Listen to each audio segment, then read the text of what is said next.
Welcome into Philadelphia Eagles Now by Chat Sports. Chase Senior here with you. Appreciate all of you for clicking on this video. There are so many content options out there, but I'm always humbled and grateful for all of you showing support to the show and coming your way on the docket for today. A look at the 2023 Philadelphia Eagles roster. We're going to take a look at every single player on this team after the Eagles had that 53-man initial roster set. Before we get started, though, if you think the Eagles have an elite football team, I want you to hit that thumbs up icon and like the video. You think about how Howie Roseman has built this club, it might be the most talented and deepest team that he's ever overseen. As the general manager of this team, that's what I believe. If you're with me, like the video. Let's start off at the quarterback position.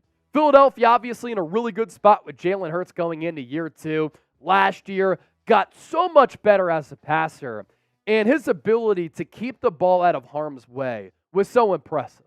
And it's so impressive because of how many times he threw it, how many times he ran it, and how much the Eagles' offense revolved around the production for Jalen Hurts. Yet, he made really good decisions with the football, throwing it, and nearly never put it in harm's way in coughing it up either. Second in MVP voting, and I think that this year, he can continue to take another leap as a passer. I have big questions about Marcus Mariota as the long-term backup. If he has to fill in for a game, you can go zone read and RPO heavy with Mariota. But then defenses can adjust to that, and I worry about Mariota's long-term value as a passer. But everybody was really impressed and surprised by the productivity of Tanner McKee throughout the preseason. The Philadelphia Eagles may have gotten a high-level backup with the late-round pick out of Stanford. To running back here. A lot of rumors throughout the offseason that Philadelphia was maybe going to target Jonathan Taylor. As of right now, he's going back to the Colts. Some Eagles fans hit me up, and they said they wanted Josh Jacobs. I have remained steadfast on this, that I really like the makeup of this Eagles running back room. You might not have a bona fide bell cow back who's going to be a 3-down back for this team, but the versatility in the backfield is something that I'm a big fan of. Kenneth Gainwell can run it, he can receive it. And last year, he was kind of that third down pass-catching option back with Miles Sanders having a career year. In training camp, he was treated as RB1. So on our depth chart, we're going to go with Gainwell as RB1. But DeAndre Swift is so talented. He led all running backs in yards per touch last year. Home run threat anytime he gets his hands on the football. An even better receiver than Miles Sanders, just has to stay healthy, and if he does, look out for Swift. Rashaad Penny, I think that his role is going to kind of be what LeGarrette Blount occupied for the 2017 Eagles. He could certainly carry the load, but be a physical running back for this team. And then Boston Scott, return man, do it all back, who when he plays against the New York Giants, you know he's going to take it to the crib at least once. Wide receiver. Philadelphia only going with 4 wide receivers on the opening 53-man roster. A little bit of a surprise, but I imagine they're going to make another move here for a veteran to bring in a wide receiver 5. A.J. Brown broke the Eagles single-season record for the most yards for a receiver in franchise history last year, and DeVonta Smith broke the record for the most catches for a wide receiver in franchise history. They've been borderline unstoppable in training camp as well as in the preseason. I think that Smitty can solidify himself as a top 10 wideout this year. A.J. Brown's already in that category. That gives Jalen Hurts 2 very good weapons. If Quez Watkins can become more consistent as a player, you now have that vertical threat who could take the top off of the defense. And Olamide Zaccheaus is a worthy option of being a wide receiver 4 who can also contribute on special teams. I think it's going to surprise some people. He has a lot of ability. That is definitely an upgrade over Zach Pascal. Tight end. Eagles making a move this week, bringing in Albert Okwuegbunam. I think he might emerge as tight end 2 or tight end 3 before the season is over. Howie Roseman, in talking about that acquisition, said, for a guy who's 6'5", 260 pounds, ran a 4.4 40-yard dash, he's a great athlete, he moves swiftly, has really good bend in his lower body for a bigger guy.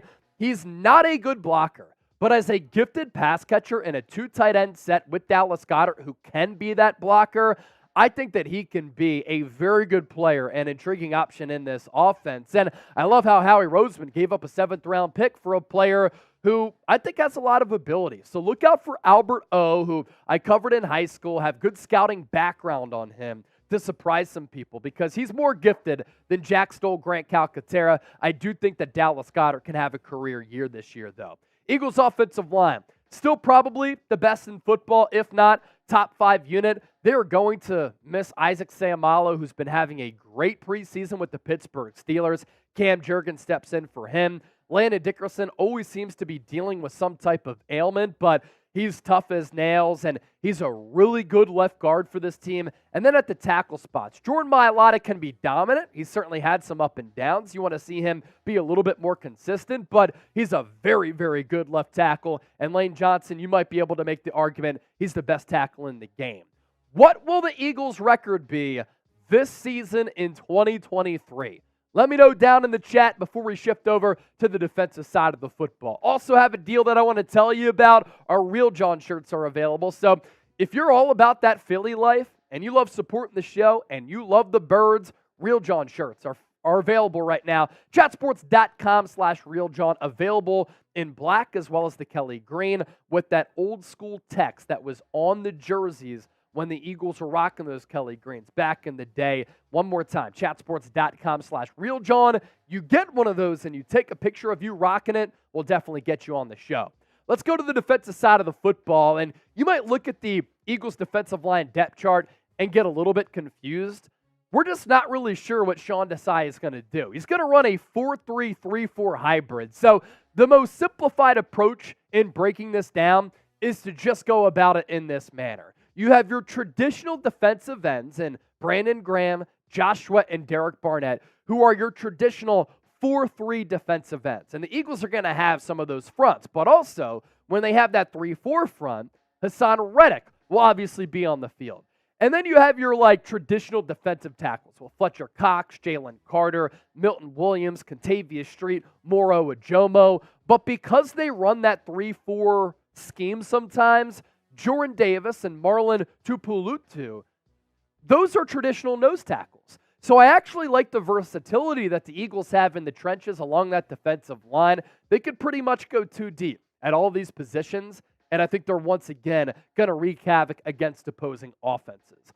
Linebacker, Philadelphia only keeping 3 off-ball linebackers on the opening 53. Those guys, Nakobe Dean, Zach Cunningham, and Christian Ellis. But again, with that 3-4 front sometimes, you have your outside stand-up pass rushing linebackers in Haason Reddick, Nolan Smith, and Patrick Johnson. Good news for Nolan Smith after missing the last couple of weeks after injuring his shoulder in that second preseason game, was back on the practice field. I think Ellis will go back and forth with Zach Cunningham, but on opening day, I think Cunningham and Nakobe Dean will be your starting off-ball linebackers.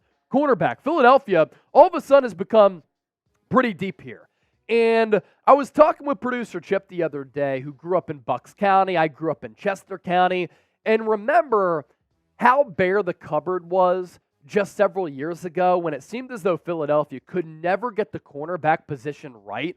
That's not the case anymore. They have a really good secondary. You do have older players in Darius Slay and James Bradbury. Howie Roseman did think about moving off of both of those players this offseason, but he brings both back. They invest in that position. Howie even said that when we build our defense, look at defensive line and cornerback. So you can see why they paid those guys to come back. Avonte Maddox is a very good slot receiver, even though our homie Dennis Designs doesn't like him.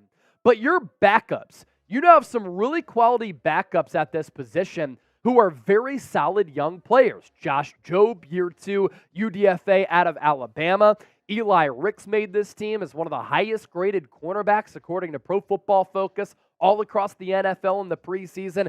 Keely Ringo still is too raw, in my opinion, to see consistent snaps because he did get beat often in the preseason, but the ability is there for a guy who used to run a 4-3. And Mario Goodrich, he saw a lot of snaps in the slot when Maddox was still dealing with that toe injury. He's a quality and capable backup as well. And on the Eagles practice squad, some pretty solid corners there as well.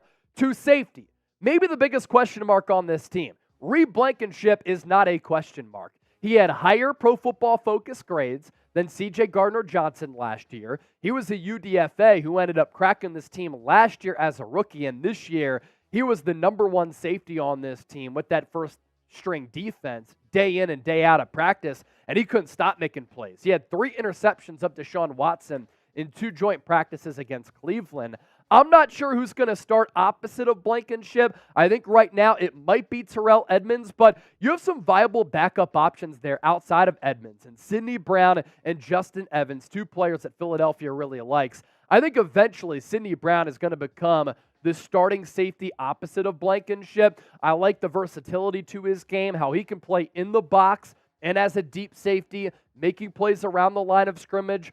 Really good range from sideline to sideline. He's also really good against the run, and I love how he plays with his hair on fire. He is not scared to come up to that line of scrimmage and lay a big hit. And then you go to our specialists here. Jake Elliott, I think, is behind Justin Tucker as the second best kicker right now in the game. When you talk about clutch gene, range, leg power, and accuracy, Elliott is really good.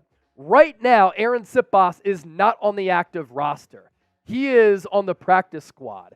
If he ends up impressing with the practice squad, he'll be a game day elevation to be this team's punter. I personally would love to see Philadelphia bring in a Matt Araiza, but Derek Gunn, formerly of NBC Sports Philadelphia, did say that the Philadelphia Eagles right now are not interested in Araiza because the civil suit is still open. Rick Lovato, a very good long snapper.